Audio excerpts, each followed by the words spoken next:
അടുത്ത മാസം 9-ന് കാലാവധി അവസാനിക്കാൻ പോകുന്ന റാങ്ക് പട്ടികയിൽ നിന്ന് 43 പേർക്ക് അതിവേഗത്തിൽ നിയമനം. സബ് ഇൻസ്പെക്ടർ റാങ്ക് പട്ടികയിൽ നിന്നാണ് 43 പേർക്ക് നിയമനം നൽകാൻ ആഭ്യന്തരമന്ത്രി ഉത്തരവിട്ടത്. ഉദ്യോഗാർത്ഥികളുടെ പരാതിയുടെ അടിസ്ഥാനത്തിലാണ് ആഭ്യന്തരമന്ത്രിയുടെ ഇടപെടൽ ഉണ്ടായത്. കാലാവധി തീരാൻ ദിവസങ്ങൾ മാത്രം ബാക്കിയുള്ളപ്പോഴാണ് റാങ്ക് പട്ടികയിലുള്ള 43 ഉദ്യോഗാർത്ഥികളുടെ രക്ഷകനായി ആഭ്യന്തരമന്ത്രി എത്തുന്നത്. 2025 ജൂൺ 9-നാണ് PSC നടത്തിയ സബ് ഇൻസ്പെക്ടർ പരീക്ഷയുടെ റാങ്ക് പട്ടിക പ്രസിദ്ധീകരിച്ചിരുന്നത്. ഇതിന്റെ കാലാവധി അടുത്ത മാസം 9-ന് അവസാനിക്കും. PSC റാങ്ക് പട്ടികകളുടെ കാലാവധി സർക്കാർ നീട്ടിയെങ്കിലും ആ ഉത്തരവ് ഇവർക്ക് ബാധകമല്ലാതെ വന്നിരുന്നു. ഇതോടെ ഉദ്യോഗാർത്ഥികളുടെ ജോലി നഷ്ടപ്പെടുമെന്ന സ്ഥിതി വന്നു.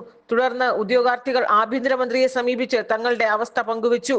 ഇവരുടെ പരാതിയുടെ അടിസ്ഥാനത്തിലാണ് മന്ത്രിയുടെ അടിയന്തര ഇടപെടൽ ഉണ്ടായത്.